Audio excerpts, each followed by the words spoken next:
Hi, y'all. It's Dr. Lindberg. I hope you are doing well, even if, like me, you're stuck inside your house in front of a green screen looking at beautiful images of the Texas Hill Country. Anyway, let's talk about Texas, shall we? When last we left off, as I recall, we were talking about Texas and secession.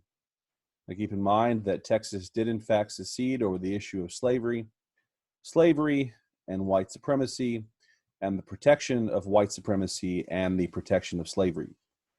Please don't forget that, no matter how many times other people may try to tell you that is not the case. If they ever tell you that it was about states' rights, you simply ask them a states' right to what? So, in the early months of the Civil War, most Texans expected the Civil War to be a short conflict.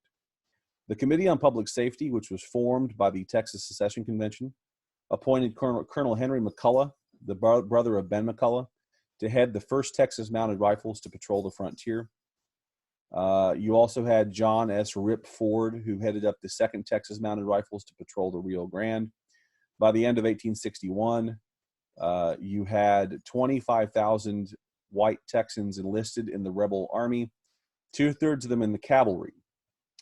That was, as an English observer said at the time, quote, "No Texan walks a yard if he can help it." Texans enjoyed riding their horses, just as Texans enjoy riding in trucks today or cars. These early volunteers, of course, had a large array of clothing and weaponry. Now, in the American Civil War, there are several theaters of conflict that we talk about. The Eastern Theater was Virginia, North Carolina, Maryland, Pennsylvania, where the more famous battles like Gettysburg and Antietam occurred. The Western theater of conflict was Kentucky, Tennessee, Georgia, Florida, the Carolinas, those areas where the war was really won and lost, honestly, although those battles are not as familiar. And the third theater of conflict that historians speak about when they're talking about the American Civil War is the Trans-Mississippi Theater, that area west of the Mississippi River. So try to keep that in mind. Most white Texans who fought for the Confederacy did not fight east of the Mississippi in either the Western Theater or the Eastern Theater, but those who did actually participated in some of the earliest conflicts of the war and provided some of the best combat soldiers the Confederacy had to offer. In the Eastern Theater, that is Virginia, you had Hood's Texas Brigade under Brigadier General John Bell Hood. They fought at the Battle of Gaines' Mill, where they punched a hole in U.S. lines and won the battle for the rebels. Hood's brigade also saw heavy action at the Battle of Antietam in September of 1862. They fought through the battles of Second Bull Run, Gettysburg, Chickamauga, and the Wilderness in 1864. And Hood's Texas Brigade surrendered at Appomattox with the rest of Robert E. Lee's army in April of 1865.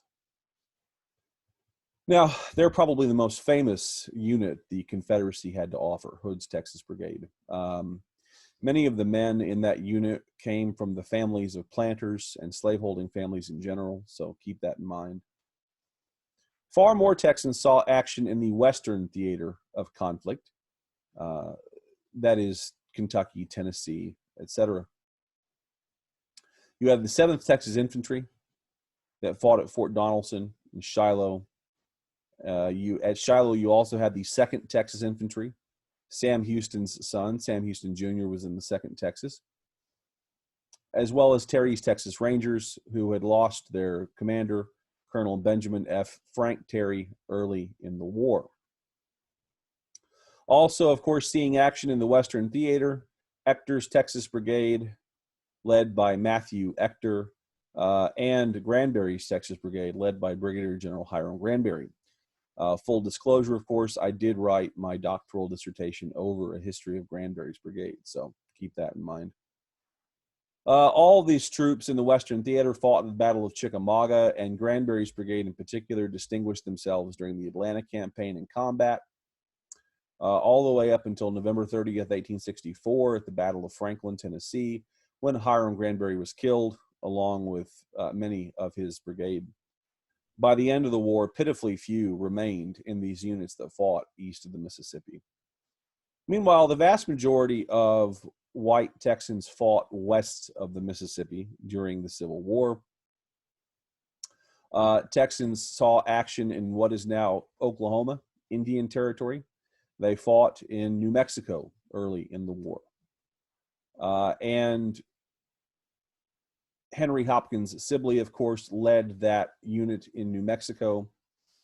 That unit fought near Santa Fe and Albuquerque in the spring of 1862. You also had a lot of Texans who fought in Arkansas and Missouri during the war.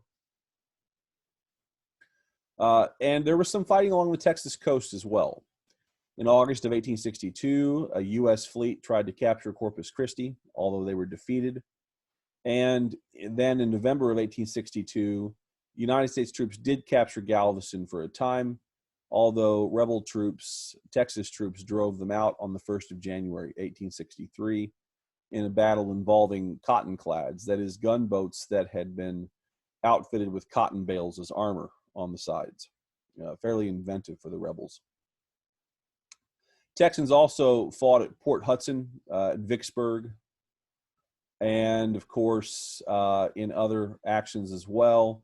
There were some Texas troops like John Walker's division who committed war crimes, like at Milliken's Bend, Louisiana, when they slaughtered African-American United States troops after those troops had surrendered. Meanwhile, and I don't want you to get the idea that all white Texans fought for the Confederacy. There certainly were a minority who volunteered their services.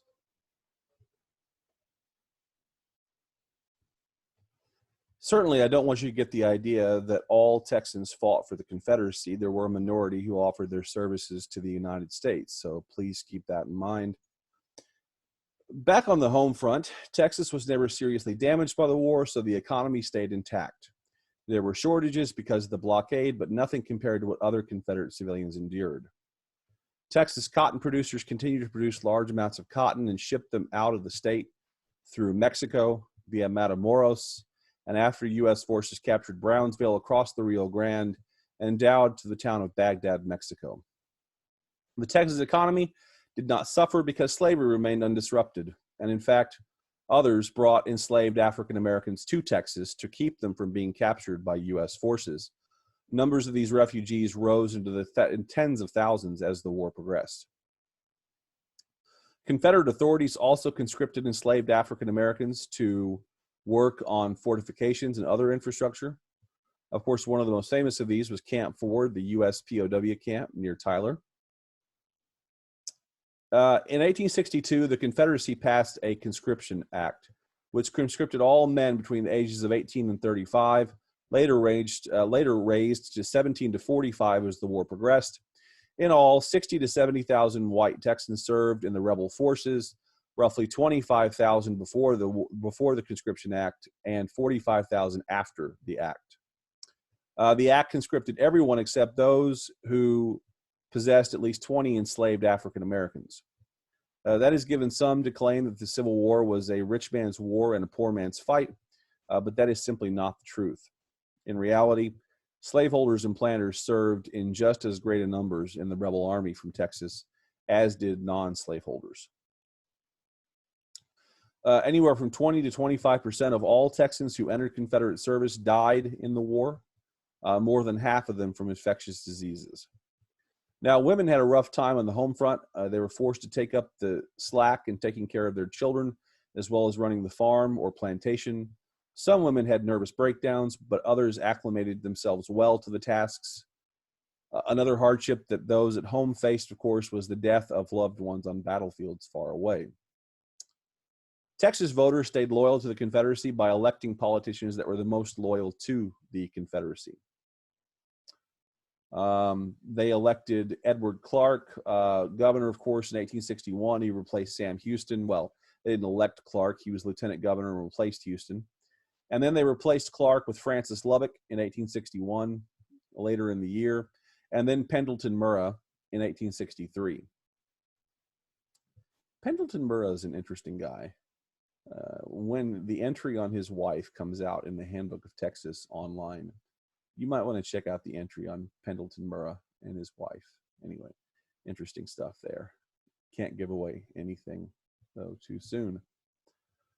Those who opposed the Confederacy in Texas reacted in different ways. Some, like Jim Throckmorton, joined the Confederate war effort, while others, like former Governor Elijah Pease, quietly stayed at home during the war.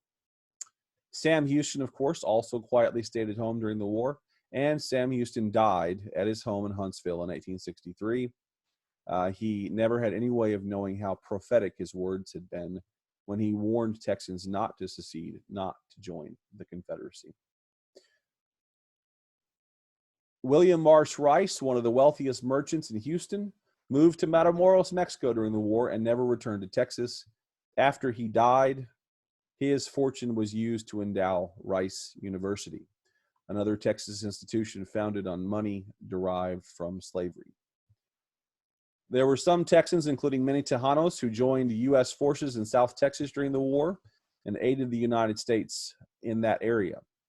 Many of the Germans in the Texas Hill Country remained loyal to the United States throughout the war.